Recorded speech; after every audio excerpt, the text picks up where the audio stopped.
Hey, I'm Russell. I'm in Leeds. It's just after the Jubilee. We're between the Sweden and Argentina games of the 2002 World Cup.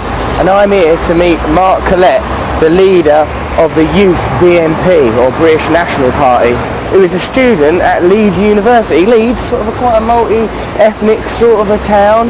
The student life at university is normally a time for a bit of liberalism. And Mark Collett has taken up the sabre of British nationalism. So, you know, the reason I wanted to meet Mark was because I sort of read an article about him, and he's obviously like an idealistic young man, you know, he's got a strong sort of belief system, and that's admirable, is it? No matter how disgusting his beliefs are, or how much they may repulse like the rest of us. So that's why we're here. Nazi boy. Do, do, do, do, do, do, do. Don't think I know any racists. Well, I mean, if I do know any racists, I talk to them about racism or anything. I wonder what they're like. I wonder if they take sugar. I wonder if his snot's the same colour my snot. Here he is. Security conscious. I don't know what he's afraid of.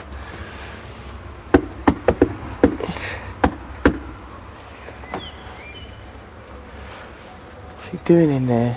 Putting out crucifixes, I shouldn't wonder. Alright. Are you Mark? Yeah. Hey, I'm Russell. Hi, how you doing? I'm grand, man. Nice to meet you. Come in. Cheers, guys. So this is your land?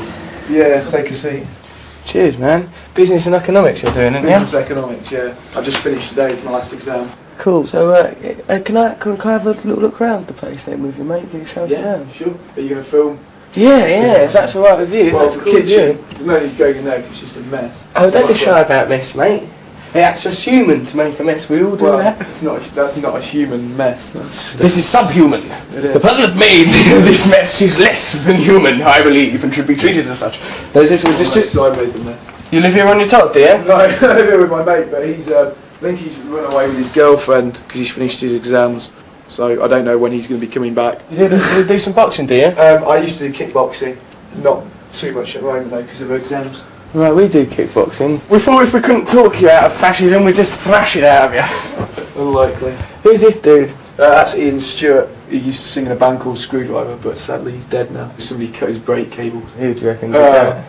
Lefties or government, depending. Why would the government do it? Well, every time nationalists get a bit of a following, they always pull something naughty out of the bag. Don't they? Well, somebody does, don't they? I mean, like, look at Mr. Fortune in Holland. Pin Fortune? Was it Holland? Yeah, he was Dutch, wasn't he? Bang, you know what I mean? What, so you Six times in the head, battered. Well, so you think it could be a conspiracy, Mark, from the government against... Well, every time, look, the media and the government go hand in hand. Your radical left, your media, are basically just tools of the government. Every time we start doing well, the radical left come out and they start screeching from the sidelines and the media slag us off. Come on, you know what I mean? They claim to be revolutionaries. They're not revolutionaries, they're just stopping popular advance of other parties. That's not very revolutionary, is it? I mean, when Le Pen's just about to go up against the, what's his name, Chirac, you know what I mean? You think all the revolutionaries would do the revolutionary thing, instead they went and voted for a corrupt Tory boy. How revolutionary is that? Not very. They just uphold a dying system. So you believe there's a general conspiracy in favour of the left? Not a general, I don't say anything about a conspiracy. Basically, the corporations and the media have got everything tied up for profit. Blair does what they tell him, so he gets his pocket filled, and the left just protect the system by going around doing their silly little marches. Silly? How come their marches are silly and I bet you don't... Well, we don't have marches. You don't have marches? BNP never march. Why is that? Well, it's just unproductive. I mean, the last thing you want when you're trying to get to Marks and Spencer's to get your lasagna and your bottle of wine is a load of people marching down the street stopping them from getting there. Well, instead we just go and knock on people's doors and speak to them because that's how people like to be treated. I think so. And I suppose that nationalism's history has got bad connotations with the old marching front, isn't it? Nuremberg, etc. Do you know what I mean? If you see a bunch of youths like marching down the street, I mean, it gives an intense impression. Especially if we're all wearing brown shirts. Yeah, that's good to keep the wardrobe white and the ethnic policy white. Have a look. What a wacky guy you are. Thank you very much, man. Britain first. May I take? You can have it. Put British people first. Cut down on crime. Stop racist anti-white violence. Do you think that's quite a prevalent thing? Well, look, right. If you actually go to the Home Office website, you'll find out that there's 150,000 racist attacks every year in Britain, and 111,000 against white people. Really? Yeah. Have you? Have you ever felt that you've suffered racism yourself? From like, you know? Not that I'm aware of. No. Not that I'm aware of. Not that you're aware of, but there may have been secret racism that's secretly occurring. Well, no, it's because it's simply like, if you go for a job or whatever, you might not know that you've not been selected, but a lot of firms have to meet ethnic quotas, so you might not get the job, you might not know directly why you didn't, but you might have been qualified for it, but not got it, because they had to give it to an ethnic. You never know when you're a victim of positive discrimination, because it's just a log in someone's book. I'm not talking about conspiracy or anything, I'm just talking about sensible what it is, you know what I mean? Right, yeah, fair enough, Mark.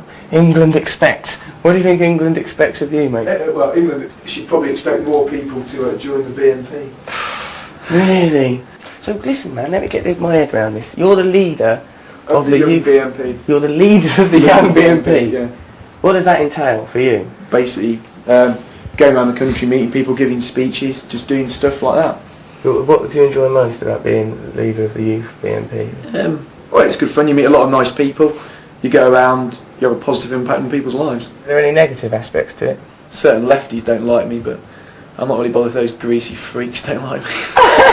Greasy freaks, lefties. If those individuals choose to dislike me, I actually take it as a compliment rather than an insult. Really? When I look at the kind of the fat sort of curly ginger-haired ranks of the anti-Nazi League, you know what I mean? It doesn't worry me that these people are slagging me off. In fact, if they were on my side, I'd have to seriously consider changing. We're at old Mark's house. We've had a little bit of a chat with him. So we're kind of comfortable together now. Stuff. He's off out to meet his girlfriend. He doesn't want to come because his girlfriend is worried about the whole... Do you know his girlfriend? She doesn't fully accept the whole BNP thing. She worries that it might be ideologically wrong and that, you know, that Mark might get sort of killed as a result of his belief system.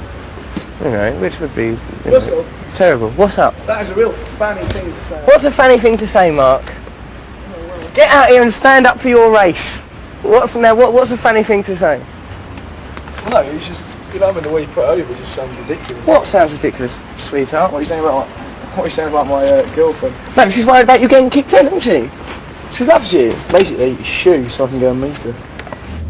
It's day 2 now, and we're on our way to pick up first Mark and then his mate Chris, a fellow young BNP member. We're going to get him from the airport. He's coming over from Germany. Apparently it's just a coincidence. So we're going to get them and then we're going to go and watch England-Argentina on the television together. Makes you almost worried about, like, you know, sort of thing that sort of any form of nationalism begins to be tinged with ugliness. It seems ugly to support England. Hope he's up bright and early, polished his boots, combed his head. Dun dun dun dun dun dun. Hello, how's it going? Yeah, pretty good. We phoned the airport. I think we're going to be alright. We'll be on time for Chris and everything. Brilliant. There's nothing to worry about. You alright to come? I'm ready.